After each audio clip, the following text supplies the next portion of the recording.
Hi, I'm Dr. Jim Hoven of Ramos Law and your host for Health Matters. Today, we're going to talk about movement, exercise, how they're the same, and what it can do for you to make you a healthy, more vibrant person no matter what you do in life. So stay tuned.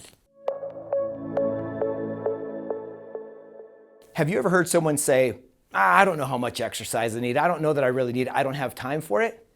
And I hope that's not you, by the way. But if you've heard someone say that, I want you to do me a favor. I want you to send them this short video because I think by the end of it, you're going to see and they're going to see that movement isn't just recommended, it's actually required if we're going to have a healthy, long, productive life. And so I'm setting the stage now for us to talk about this. And I really want you to pay attention because if you're an avid exerciser, you're going to be saying, amen, preach to the choir.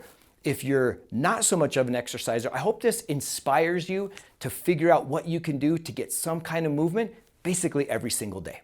So let's talk about it. When it comes to the brain has one thing that it's considered an essential nutrient. Now, we've talked about this before in other videos, so if this sounds familiar, it's because we did say this before, but there's essential nutrients are those that the body cannot make, right? It cannot make internally, so it has to get it from the outside. Well, the brain makes all these things and gets all these things from inside the body, but the one thing that it needs to do what it does at the highest levels possible is movement. So when we talk, I like to say instead of people working out or exercising or training, unless that term really resonates with them, I like to say full body movement. Just full body movement, because we can do that no matter what our situation is. And if, let's say, God forbid, you're in a wheelchair or you're disabled and you can't get full body movement, as much of your body that you can get to move, you should move. And you should do it as close to every day as you can. So if we're looking at just plain, what does the standard say for us? It talks about for in the USA, if we were looking at the amount of exercise / movement that we should get in a weekly basis, it's going to be 150 minutes a week. So if you break that out, that's 5 days a week, 30 minutes a day. And if you do that where you're essentially briskly moving so that you have a difficult time holding a conversation, that's going to be what they say the minimum amount of movement that we should be. Now, if you divide that over 7 days, that's even less. And when you look at the 150 minutes, it doesn't have to be in any consecutive order. You could do 2 minutes here, 7 minutes here, 40 minutes here throughout a day, and it all adds up. Because again, the brain just needs the movement. It doesn't care what sets and rep range it gets. It wants movement. So how can you move? The answer is any way that you want to. Any way that you want to. But know this, we want to move with safe patterns. And if you're not used to moving at all, whether it be, and start with walking. Simple walking, you're getting a good cross crawl with your arms, your legs are going, and you're also taking in valuable sunlight, which we did a video on recently on how important light is on our biological system. Also, we're getting neurological stimulation as we're having to walk over rocks and pavement and curbs, wherever you're at. All of this stuff is a great start. But besides walking, which is going to help our overall temperament, it's going to help our immune system, it's going to help our musculoskeletal system, it's going to help our cardiovascular system by just changing the pace, the distance at which we walk. I also like to throw in resistance training. We all need some resistance training. And the great news is you don't have to go to a gym, you don't have to buy a bunch of equipment, you just have to know what to do. Using your own body as the machine, it works fantastic.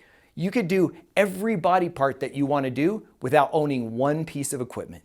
Now, this is not a personal training video or a how to do everything video. That would take way too long for the time we have here, but you can YouTube home workouts, body weight workouts, flexibility workouts. You can look at stretching, you can look at breathing, you can look at yoga.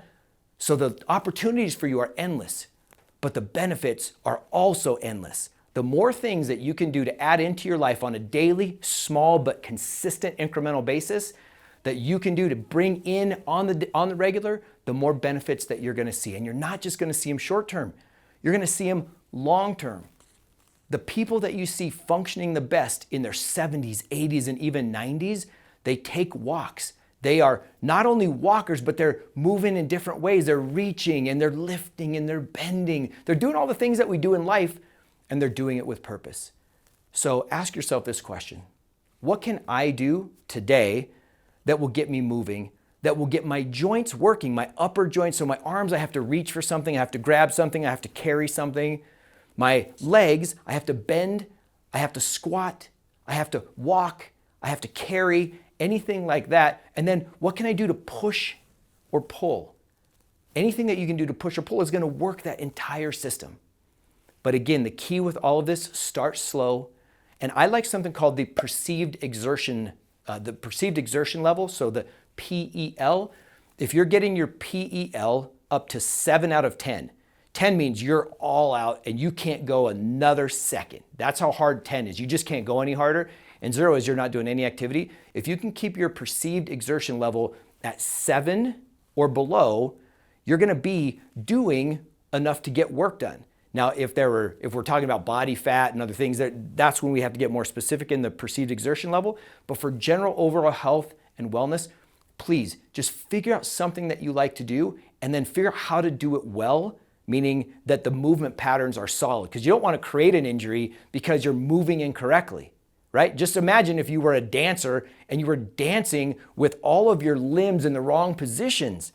You're going to increase wear and tear on your joints, accelerate any arthritic changes, and get muscle imbalances. It's a problem. The same occurs with any movement. Just make sure you do it right. And if you don't know how to do it right, find a trainer. Find someone who knows movement. Ask questions. There's just so much great information out there that will help you be the best mover and get all the benefits of movement all at the same time. Now, of course, if you have any questions, I am happy to help you personally. My name is Dr. Jim Hoven. You can reach me, jim@ramoslaw.com. And if you ask me your questions, I promise I'll get back to you if you email me. In the meantime, go to your providers, go to trainers, go to the people that you know that have experienced this stuff, that are living the life, and get involved. And by the way, it's also easiest to do this with someone else. Don't go down this movement trip alone. Go with someone with you. That way you're taking a journey. You're going, you're seeing, you're having fun. All right, so those are my tips for overall exercise, overall movement. Please, if you like this video, send it to someone, share it. Would mean the world to me because I want us to be a world of healthy movers. If we are, I absolutely know we'll have a better world. So until next time, take care of yourself and remember, your health matters.